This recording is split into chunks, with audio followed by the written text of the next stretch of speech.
ओम विद्योदाम समप्रभां मृगपतिं स्कंधस्थितां भीषणां कन्याभिकरवालखेट विलसत् हस्ताविरासेविताम् हस्तै चक्रगदाशिकेट विशिखां चापं गुणं तर्जनीं बिभ्राणमनलात्मिकां शशिधरां दुर्गां त्रिनेत्रां भजे।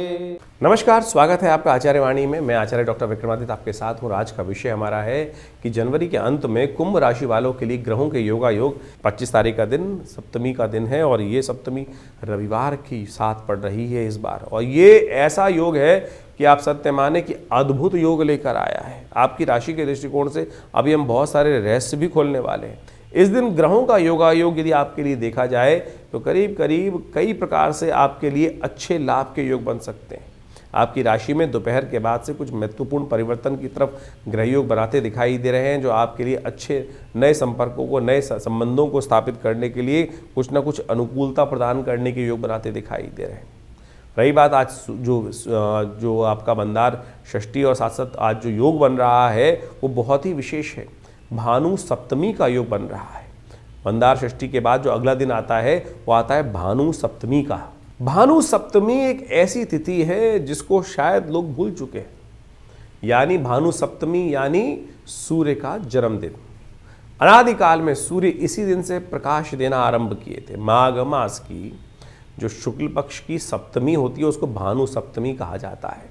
भानु सप्तमी सूर्य का जन्मदिवस के रूप में मानी जाती है और इस बार अद्भुत योग बनकर तैयार हो रहा है कि रविवार भी है और भानु सप्तमी का योग भी बन रहा है। और यदि आपकी राशियों के दृष्टिकोण से देखा जाए तो जो प्रभाव है वो आप अच्छे से समझ लीजिए। इस समय सूर्य के तमाम दोषों को दूर करने के लिए ये वर्ष सूर्य का वर्ष है। और सत्य मान लीजिए इस बार जितनी उठापटक होने वाली है, क्योंकि बाकी ग्रहों की स्थिति जिस प्रकार की बन के तैयार होने वाली है, आप मान लीजिए एक के बाद एक अपनी महत्वाकांक्षाओं को पूर्ण करने के लिए लोग जो है वो ऐसी तरफ उद्धृत होने वाले हैं कि इस वर्ष कहीं ना कहीं भयावह स्थिति, टकराव शक्तियों, विभिन्न शक्तियों को आपस में टकराने की स्थिति बनती दिखाई दे रही है। चाहे छोटे लेवल पे हो चाहे बड़े लेवल पे हो। बड़े लेवल पे तो आप देख ही चुके हैं कि वर्ष के आरंभ के साथ ही कैसे बड़ी बड़ी शक्तियां आपस में एक दूसरे पे कब्जा करने के लिए होड़ में लगे हुए हैं। इस कार्यक्रम में हमने पहले भी अपने चैनल के माध्यम से बताया था कि ये जो वर्ष 2026 है ये सूर्य का वर्ष है और ये ऐसा वर्ष आया है कि जिसमें लोग अपनी अनाधिकार चेष्टा करने की तरफ अग्रसित होंगे, क्योंकि सूर्य जो है वो बहुत तेजी गति से इस वक्त ऐसे योग बनाते दिखाई दे रहे हैं कि जो राजा प्राप्ति करने के स्थान प्राप्त करने की तरफ अग्रसित होते दिखाई दे रहे हैं। तो मनोमस्तिष्क में कहीं ना कहीं क्लैश उत्पन्न करने के योग बहुत तेजी से बनते दिखाई दे रहे हैं।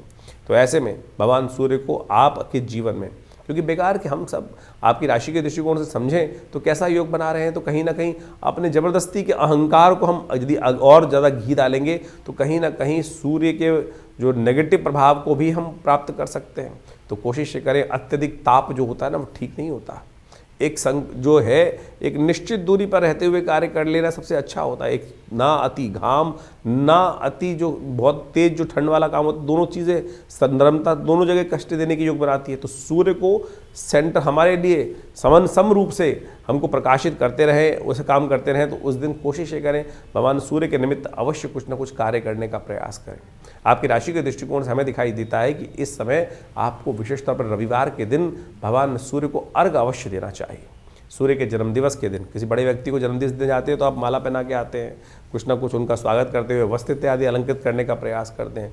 तो सूर्य के जन्मदिवस पर कोशिश ये करें जब सूर्य उदित हो रहे हों उस समय एक तांबे के लोटे में थोड़ा सा रोली डालकर और एक पीला पुष्प डालकर और जल लेकर और दोनों हाथ सिर के ऊपर से रखकर इस प्रकार से भगवान सूर्य के का ध्यान दर्शन करते हुए ओम घृणी सूर्य आदित्याय नमः, ओम सूर्याय नमः, ओम भास्कराय नमः, या जो मंत्र है ओम अहि सूर्य सहस्त्रांशो तेजो राशि जगतपते अनुकंपय माम भक्त्या गणर्घम दिवाकर।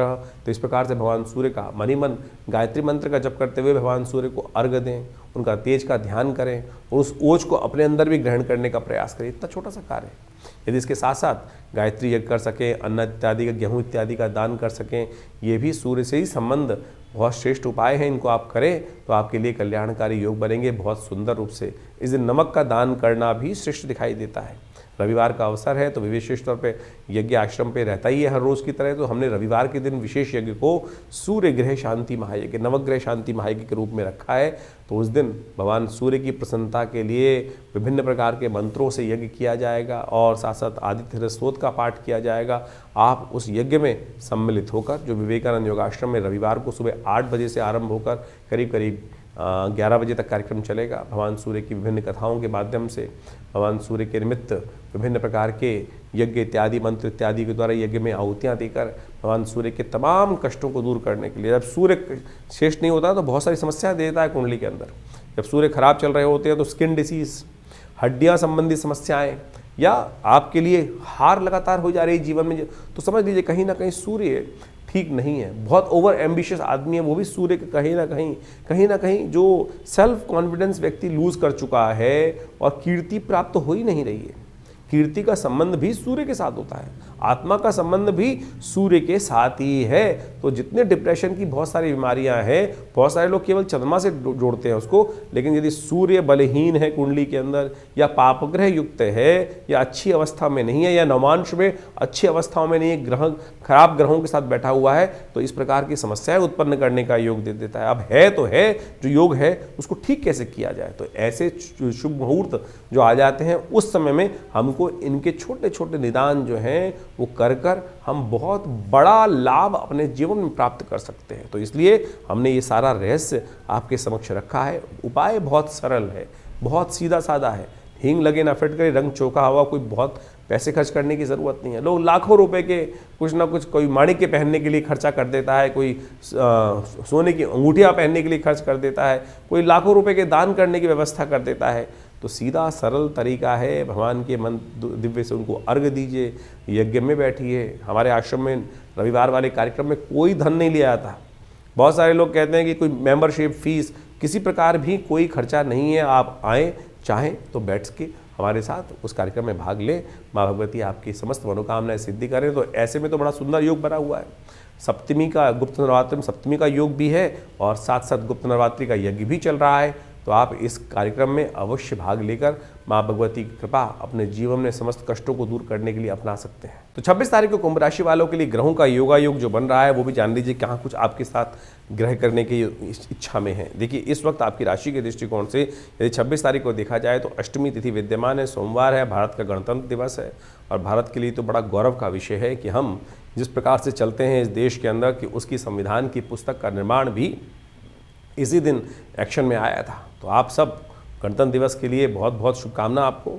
और आपकी राशि के दृष्टिकोण से ग्रहों का योग जो बन रहा है वो जान लीजिए। इस वक्त आपकी राशि के दृष्टिकोण से भी योग ऐसा चल रहा है कि कुछ नया लेखन करने की तरफ, कुछ नया सृजन करने की तरफ आपका मनोमस्तिष्क उग्रसित होता दिखाई दे रहा है। इस वक्त आपके लिए कुछ नए वेंचर्स बनने के योग, नए जुड़ाव की स्थिति भी ग्रह जो है इंगित करते दिखाई दे रहे हैं। लेकिन ध्यान रखना, सुबह 10 बजे तक 10:30 तक का समय थोड़ा हल्का दिखाई देता है। उसके बाद भद्रा समाप्त हो जाएगी तो नए कार्य करने की तरफ उद्धृत होने के, नए संपर्कों को साधने के लिए, कुछ नया आरंभ करने के लिए कुछ ना कुछ समय अच्छा दिखाई दे रहा है आपकी राशि के दृष्टिकोण से।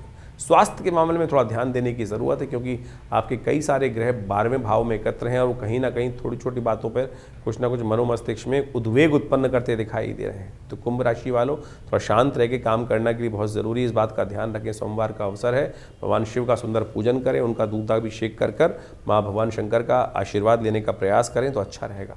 27 तारीख का दिन नौमी तिथि विद्यमान है। इस दिन मंगलवार का अवसर है और चंद्रमा इस दिन उच्च के होने जा रहे हैं आपकी राशि के दृष्टिकोण से। मान लीजिए ये आपके लिए बहुत श्रेष्ठ योग बनकर तैयार है। आपकी जो विचार हैं बड़ी उत्कृष्टता पे आगे बढ़ते दिखाई देंगे, लेकिन थोड़े खर्चे अत्यधिक होने के योग दिखाई दे रहे हैं। ध्यान रखिएगा, खर्चों पर नियंत्रण करना बहुत ज़्यादा ज़रूरी रहेगा। इस दिन ग्रह नक्षत्रों के दृष्टिकोण से आपके लिए जो योगा योग बन रहे हैं वो भी जान लीजिए। आपकी राशि के दृष्टिकोण से जो ग्रहों का योगा योग विशेष तौर पर आपके लिए बन रहा है वो सीधा सीधा बताता है कि कई कल्याण के अवसर आपके हाथ में आने के योग बनेंगे, लेकिन आपको उनमें चुनना पड़ेगा कौन सी चीज़ अच्छी है। कुछ कूड़ा भी आपके साथ आता दिखाई दे रहा है अच्छी चीज़ों के साथ साथ, तो गलत तरफ न जाकर सही चीज़ चुनने का यदि आप योग बना लें, शांति भाव से प्रत्यक्ष रूप से छोटी चीज़ों को भी देखने का आपको प्रयास करना चाहिए। 27 तारीख के दिन एक खास योग बन रहा है, वो आपको अच्छे समझ लेना चाहिए। इस दिन गुप्त नवरात्र की नौमी तिथि है और साथ साथ मंगलवार का योग भी बन रहा है। ये मंगल को जब भी कोई अनुष्ठान जब पूर्ण करने का योग बनता है तो कहा जाता है ऐसे में मनोकामनाओं को सिद्धि के लिए अद्भुत योग बनता दिखाई दे रहा है। नवमी और मंगलवार का योग माँ भगवती को प्रसन्न करने के लिए बड़ा सुंदर, ग्रह नक्षत्र चंद्रमा उच्च के होकर विराजमान है इस दिन, तो ये योग मनोकामना सिद्धि के लिए बड़ा अद्भुत शास्त्र के दृष्टिकोण से वर्णित किया गया है। हमने विवेकानंद योगाश्रम में जो 9 दिन से चल रहा गुप्त नवरात्रि का यज्ञ है, माँ भगवती का चंडी यज्ञ जो चल रहा है, उसकी पूर्णाहुति की वेला रहेगी और साथ साथ मंगलवार का सुंदर कांड का पाठ रखने का भी हमने सुंदर कार्यक्रम रखा है। तो आप इस सुंदर योग पर माँ भगवती की सुंदर स्तुति और साथ में हनुमान जी का मंगलवार का सुंदर योग जो बना है ना, उसका सानिध्य लेने का प्रयास कीजिए। माँ भगवती की कृपा से समस्त मनोरथ सिद्ध होने के अद्भुत योग आपकी राशि में बनते दिखाई दे रहे हैं। ध्यान रखिएगा, ये योग बहुत ही चमत्कारी है, बहुत ही मनोकामनाओं को सिद्ध पूर्ण करने वाला है। हमने 9 दिन तक जिस प्रकार से माँ भगवती की सुंदर आराधना करने का योग बनाया है, जो भगवती के विभिन्न यज्ञ 9 दिन तक सप्तशती के यज्ञ चले हैं, उसके साथ साथ अंतिम में भंडारा और साथ साथ माँ भगवती की सुंदर आरती और सुंदरकांड मंगलवार पढ़ने के कारण से जो हमारा रेगुलर सुंदरकांड चलता है शाम के समय, उसका एक भव्य कार्यक्रम विवेकानंद योगाश्रम में रखा गया है। आप सब सादर आमंत्रित हैं। इसी अवसर पर, नवमी के अवसर पर कहा जाता है कि जो भगवती का दर्शन नवमी के दिन करते हैं, और ये दुर्गा सप्तशती के अंदर स्वयं जो 12वां अध्याय वह वर्णित है, माँ भगवती दुर्गा उनकी मनोकामना सिद्ध कर देती हैं पूर्णता। और उसमें मंत्र आया है, सर्वा बाधा विनिर्मुक्तो धनधान्य सुतान्विता मनुष्यो मत प्रसादेन भविष्यति न संशय, कि ऐसे में कोई संशय नहीं है। तो आप सब सादर आमंत्रित हैं इस जो पूर्णाहुति का यज्ञ है इसमें भाग लेने के लिए। तो ये करीब करीब शाम के 5 बजे से कार्यक्रम आरंभ होकर जो करीब करीब रात्रि में 10 बजे तक चलेगा। आप सब सादर आमंत्रित हैं विवेकानंद योगाश्रम में इस नवरात्रि के साथ साथ सुंदरकांड के पाठ में। माँ भगवती आपकी मनोरथ सिद्ध अवश्य करेंगी। कुंभ राशि वालों, 28 तारीख का दिन ग्रह योग किस प्रकार से आपकी राशि के दृष्टिकोण से बने हुए हैं जान लीजिए। उस दिन दशमी तिथि है, 28 तारीख को, साथ साथ बुधवार का अवसर है और आपकी राशि के दृष्टिकोण से महत्वपूर्ण आपके लिए परिवर्तन का योग इस प्रकार से बन रहा है कि जो मंगल हैं वो भी अपना नक्षत्र परिवर्तन कर श्रवण नक्षत्र में प्रवेश करते दिखाई दे रहे हैं। चंद्रमा के नक्षत्र में मंगल जब प्रवेश कर जाते हैं तो क्या है, थोड़े से सरल हो जाते हैं। आमतौर पे मंगल का देखिए उच्च की राशि में इस वक्त विराजमान होना और उसके साथ साथ अस्त अवस्था में होने के कारण से क्या होता है कि कई बार मंगल में जो मानसिक तौर पर व्यक्ति डिप्रेशन में जाने के योग बना लेते हैं। तो ऐसे में अब चंद्रमा जो है, मंगल जो है श्रवण नक्षत्र में, शुक्र भी श्रवण नक्षत्र में आ गए हैं और बुध भी श्रवण नक्षत्र की तरफ अग्रसित होते दिखाई दे रहे हैं। तो इन सब के प्रभाव से बहुत जल्दी आपके मनोमस्तिष्क में कुछ नया लाभ देने के योग बना सकते हैं। सामर्थ्य और हिम्मत में, कुछ पौरुष में अद्भुत प्रकार का परिवर्तन होने का योग ग्रह बनाते दिखाई दे रहे हैं। तो इसका लाभ आपको मिलने की स्थिति बहुत जल्दी बनती दिखाई दे रही है।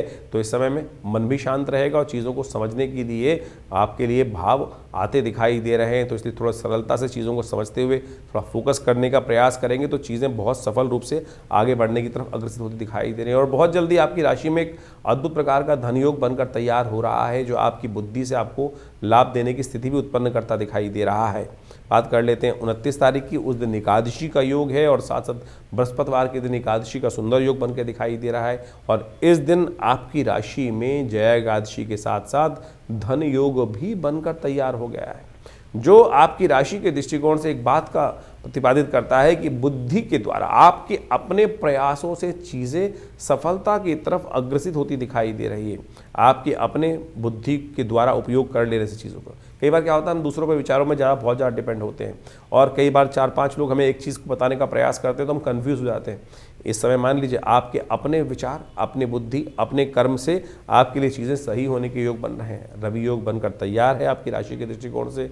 ऐसे में देखिए भगवान विष्णु का विशेष स्तवन करने का प्रयास करें। एकादशी का पर्व है, कोशिश करें भगवान विष्णु के मंदिर में जाकर उनका पूरी तरह से पंचोपचार पूजन करें, चरणामृत उनका ग्रहण करें। कहा जाता है अकाल मृत्युहरणम सर्वव्याधि विनाशनम विष्णु पादुत्कम पित्वा पुनर्जन्म न विद्यते।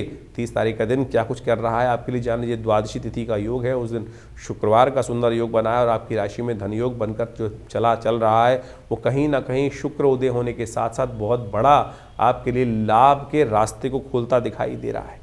जी हाँ, शुक्र का उदय होना आपकी राशि के दृष्टिकोण से बहुत महत्वपूर्ण प्रकार का एक अच्छा योग आपकी राशि में बनाकर तैयार कर रहा है। शुक्र आगे आगे बढ़ते जा रहे हैं और बहुत जल्दी सूर्य के ग्रास से बाहर आने के कारण से अब आपकी राशि में दो प्रकार के लाभ के योग, बृहस्पति का चंद्रमा के साथ, शुक्र का 12वें भाव में बैठने के कारण से ये आपके लिए कहीं ना कहीं आपकी शक्ति को बहुत बढ़िया तरह से बढ़ाने की तरफ अग्रसर करता दिखाई दे रहा है। लव लाइफ में एक नई जान लाने के योग बनते दिखाई दे रहे हैं। मंगल का योग शुक्र के साथ जिस प्रकार से विद्यमान है, तो वो कहीं ना कहीं कुछ ना कुछ नया योग आपकी राशि में बनकर तैयार हो रहा है। तो इस समय का आपको लाभ लेने का प्रयास करना चाहिए। इस दिन प्रदोष का योग भी बना हुआ है, शुक्र प्रदोष, महालक्ष्मी की प्राप्ति का योग बना हुआ है।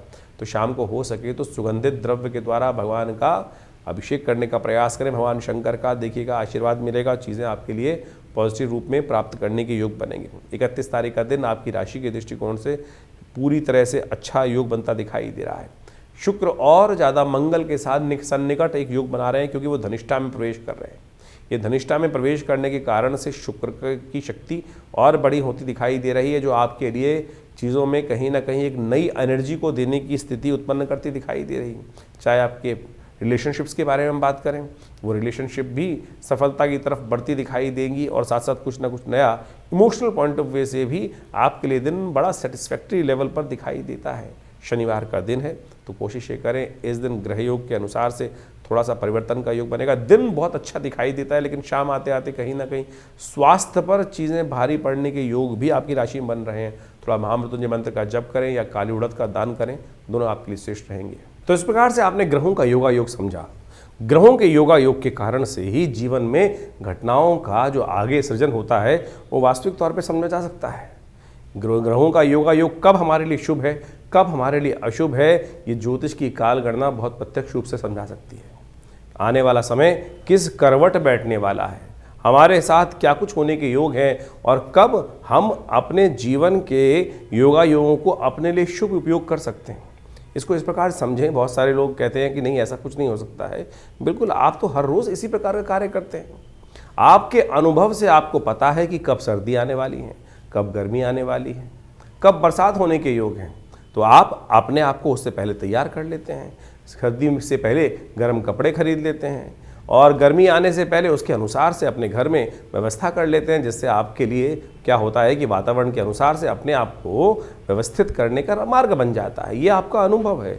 ज्योतिष भी वही है, उसकी और सूक्ष्म गणनाएं हैं कि किसके अनुसार से अप्रत्यक्ष रूप से क्या कुछ घटनाएं हमारे साथ होने वाली हैं, और कैसे हम उसको अपने जीवन में रक्षात्मक तौर पे यूज़ कर सकते हैं। कब हमारे लिए लाभ का समय है और कब हमारे लिए समय कष्ट वाला है। जैसे किसी के लिए कभी जन्मपत्री में समय चल रहा होता है, कोई दशा महादशाएं अंतरदशाएं किस प्रकार की बन रही हैं, ढैयाएँ बन रही हैं, अशुभ योग बन रहे हैं, कभी शुभ योग बन रहे हैं, कब जीवन में भाग्योदय का योग बनने वाला है। तो उस समय में अगर मिट्टी में भी हाथ डालोगे तो सोना बन जाएगा, और समय खराब चल रहा हो और ऐसे में पता ना हो तो क्या होगा कि गलत जगह फंस जाएंगे। सोने में के हाथ यदि मिट्टी में डालेंगे और वो परिवर्तन किस प्रकार से हो जाएगा, राख में परिवर्तित हो जाएगा। तो यही जो समय की काल गणना का ज्ञान है, काल चक्र ज्योतिष विज्ञान के अनुसार से आप समय को प्रत्यक्ष रूप से समझ सकते हैं। तो इसलिए अपने मन मस्तिष्क को भ्रांति में ना रखें। बहुत सारे लोग तथाकथित तौर पर आप ज्योतिष के ऊपर कई प्रकार के प्रश्न चिन्ह खड़े करने के प्रयास करते हैं,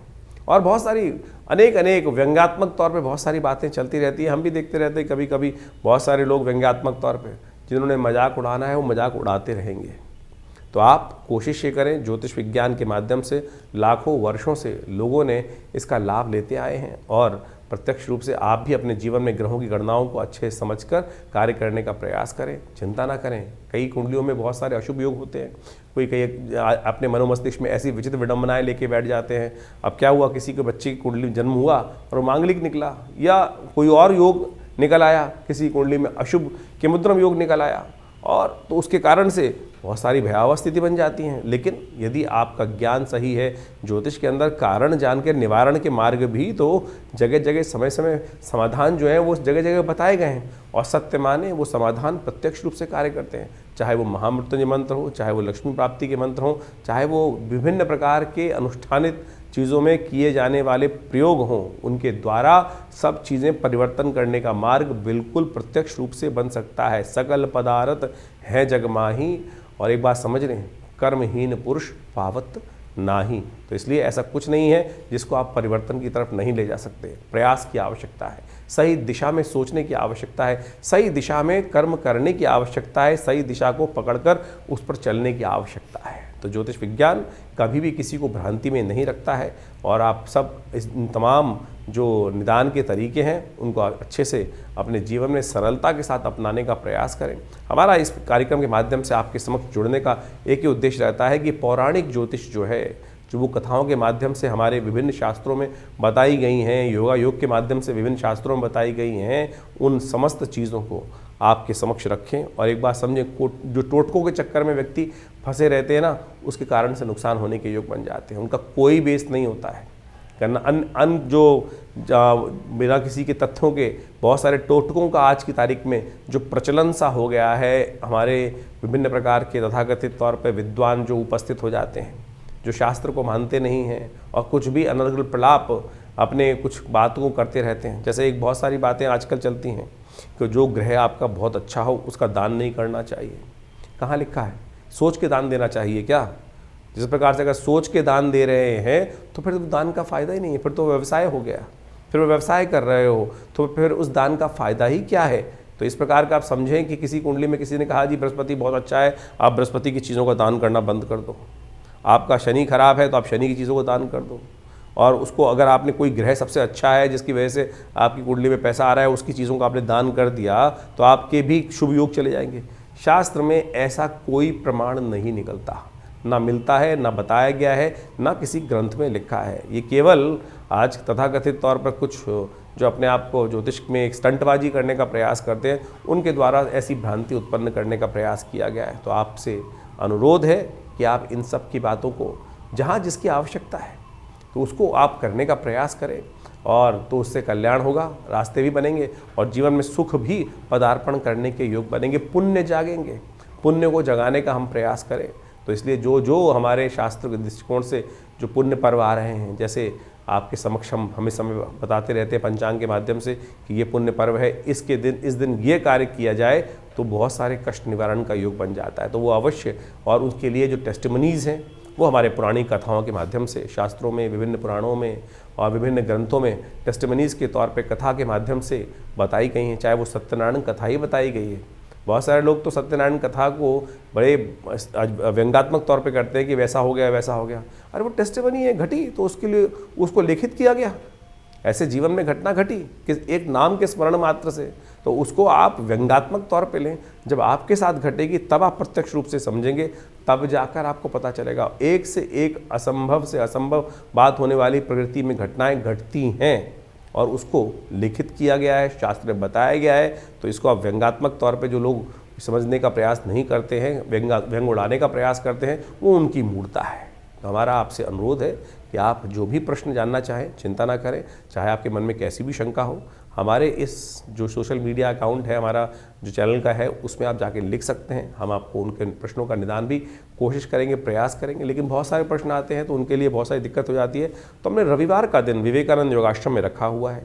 उस दिन फ्री कंसल्टेशन है, ओपन सेशन है। रविवार को सुबह 8 बजे से यज्ञ शुरू होता है और उस वक्त वहाँ पर बहुत यज्ञ इत्यादि, बहुत रामचरितमानस का स्वाध्याय और फिर एक जन प्रश्न का भी कार्यक्रम रहता है। जो भी आपके प्रश्न हो आश्रम में आकर हमसे जान सकते हैं। दिल्ली में विवेकानंद योगाश्रम लक्ष्मी नगर में स्थित है और आप सबको हम सादर आमंत्रित करते हैं। माँ भगवती का दर्शन करें। दिव्य प्रतिमा माँ भगवती की विद्यमान है और जो जो मन में जीवन में आकांक्षाएं हों, कष्ट हों, उनको दूर करने के लिए आप माँ भगवती के सानिध्य में यज्ञ करें। अभी तो जैसे इंद्र नवरात्र का सुंदर पर्व चल रहा है तो आप उन सब में आकर भगवती के सानिध्य में यज्ञ में बैठ सकते हैं, मनोकामना सिद्धि के लिए प्रयोग कर सकते हैं। हमने देखा है कि जो भी लोग उस यज्ञ में आके बैठते हैं, माँ भगवती की कृपा से उनके कष्ट अद्भुत प्रकार से दूर होते हैं।